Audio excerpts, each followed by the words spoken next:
искам да споделя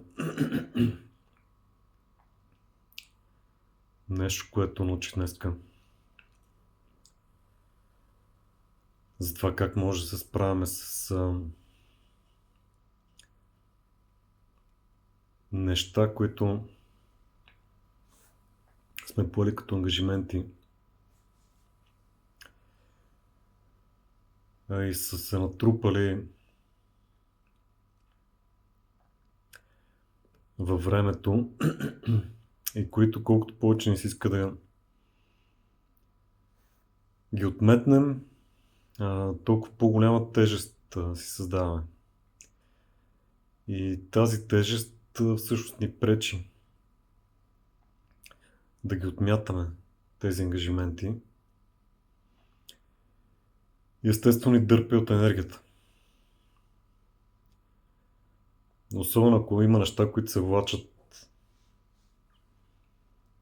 от месеци, да речем.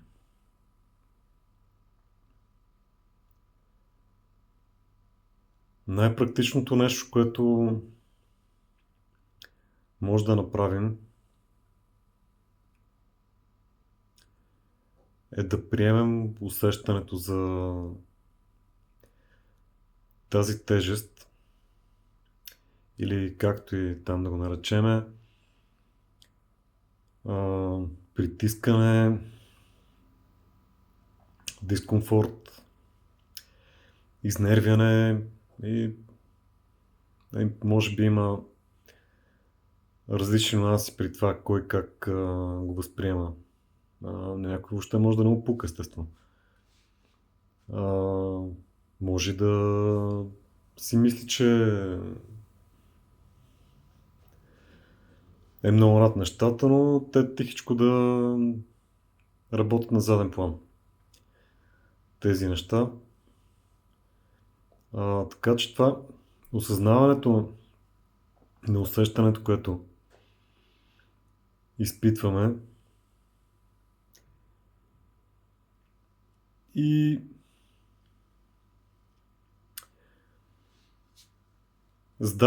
задавайки си въпроса, нали, можем ли да го приемем това?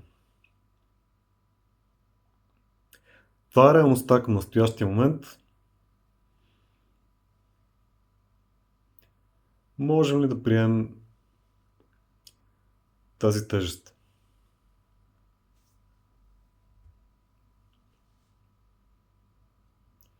Само мисълта, че може да я приемем, веднага ни разтоварва.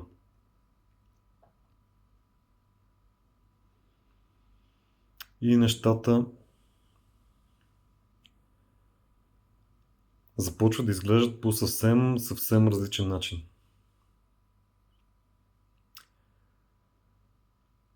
Когато се освободим от една такава тежест, може много по-добре да приоритизираме кое е най-добре да свършим приоритетно, кое може да оставим малко и дори изпълнявайки си, вече работейки по съответните задачи, без значение в какъв аспект са, дали по работа, дали поет ангажимент към някого, към себе си и така нататък.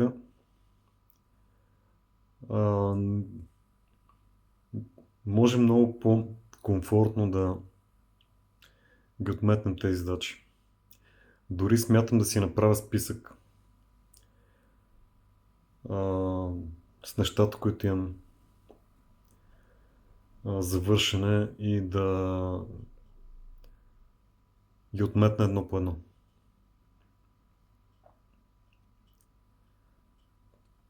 Това няма да стане за един ден,